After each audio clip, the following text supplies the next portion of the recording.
Sumabak sa makabagong teknolohiya sa agrikultura ang mga guro at mag-aaral ng Spatial Science Elementary School at STE program sa Division Agri-Robotics Training na ginanap sa Mayapyap National High School noong November 26, 2025. Layunin ng pagsasanay na linangin ang kasanayan ng mga guro at mag-aaral sa pagbuo, pagprograma at pagdisenyo ng robotic systems na magagamit sa agrikultura. Ipakita ang integrasyon sa siyensya, teknolohiya at enerhiya sa modernong agrikultura at hikayati ng mga mag-aaral na tuklasin ang potensyal ng robotics sa paglutas ng mga suliraning pang-agrikultura kabilang ang automation, monitoring at environmental sensing habang nagkakaroon sila ng aktwal na karanasan sa paggamit ng robotic kits, sensors at coding upang mapaunlad ang STEM education sa paaralan. Sa pangunguna ni Dr. Romeo R. Hipolito, Education Program Supervisor in Science, katuwang ang Southeast Asian Regional Center for Graduate Study and Research in Agriculture or CIRCA at Central Luzon State University Robotics Team sa pamumuno ni Sir Ronald Salazar, EIGD Program Assistant ng CIRCA, na isakatuparan ang pagsasagawa ng training. Sa pamamagitan ng programang ito, pinagsama-sama ang mga eksperto, guro at mag-aaral upang mas mapalawak ang kaalaman sa robotics bilang makabagong kasangkapan sa agrikultura.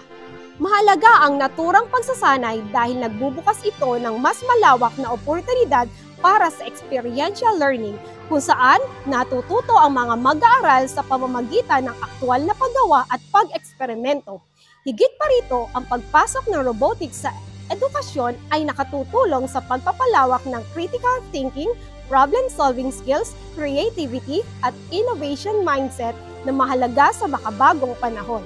Sa larangan ng agrikultura, nagiging hakbang ito tungo sa smart farming na maaaring magdulot ng mas episyenteng produksyon at solusyon sa iba't ibang agricultural challenges.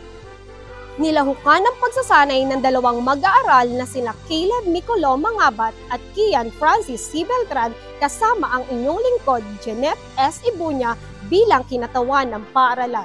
Ang kanilang aktibong paglahok ay nagbigay daan upang mas maunawaan nila ang gampanin ng robotics, hindi lamang sa silid-aralan kundi pati na rin sa tunay na mundo, lalo sa industriya ng agrikultura. Ano naman ang inyong naramdaman, Caleb and Kian, sa pag-attend natin sa first time ever robotics training ng division? Nakaramdam po kami ng pagkahalong kaba at saka po saya. Nagkahalo din po ng saya at kaba. Dahil po sa time pressure pong binigay sa amin sa paggawa ng activity at po paggawa ng robot. Okay, ano naman yung na-experience nyo dito? Yung inyong natutunan sa pagbuo ng robot? Naranasan po namin yung paggawa ng robot tsaka po pag-code nito para gawin po yung mga nais namin gawin. Naman din po namin na sa paggawa po ng robot, kinakailangan po yung pagkakaisa tsaka po ng matinding pasensya para po hindi po magkamali. Kailangan din po pala ng mga excess na gawa para po mapadali po paggawa ng coding ng robot tsaka po kailangan din po ng mahabang pasensya. Sa pagtatapos ng programa, umuwi ang mga kalahok na may dalang mas malawak na kaalaman, bagong kasanayan at inspirasyong ipagpatuloy ang paggamit ng makabagong teknolohiya bilang katuwang sa pag-unlad ng edukasyon at agrikultura sa lungsod ng Cabanatuan. Ako si Jeanette S. Ibunya, teacher reporter ng Campiño Elementary School sa pamamatnubay ni Principal 3 Dr. Trinidad G. Beltran, nag-uulat para sa DepEd Hour.